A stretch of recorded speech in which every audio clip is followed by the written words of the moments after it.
नमस्कार शेतकरी मित्रांनो, आपल्या कापूस पिकाला ह्या पद्धतीने जर पातेधारणा झालेली असेल आणि फुल लागवड झालेली असेल तर शेतकरी मित्रांनो अशा वेळेस काय करायचं?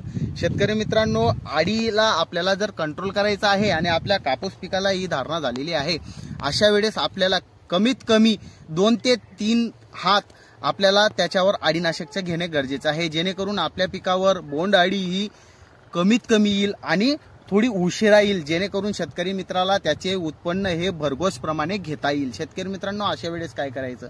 प्रोपेनो सायपर असलेलं म्हणजे प्रोपेनो फॉस प्लस सायपरमेथ्रिन असलेलं तुम्ही घटक तिथे घेऊ शकता। प्रोपेनो फॉस आणि सायपरमेथ्रिन हे अंडीनाशक म्हणून पण काम करत असतं। ज्या वेळेस आपल्या पिकाच्या या फुल धारणा झालेल्या याच्यामध्ये ज्या वेळेस ते अंडी घालतात त्यावेळेस ते अंडीनाशक म्हणून सुद्धा प्रोपेनो सायपर हे काम करत असतं। शेतकरी मित्रांनो, त्यानंतर तुम्ही इमामेक्टिन बेन्झोइट 5% असलेलं 8 ते 10 ग्रॅम प्रति 15 लिटर पंपाला घेणं खूप गरजेचं आहे आणि त्यानंतर तुम्हाला तिथं वापरायचं आहे क्लोरोसायपर।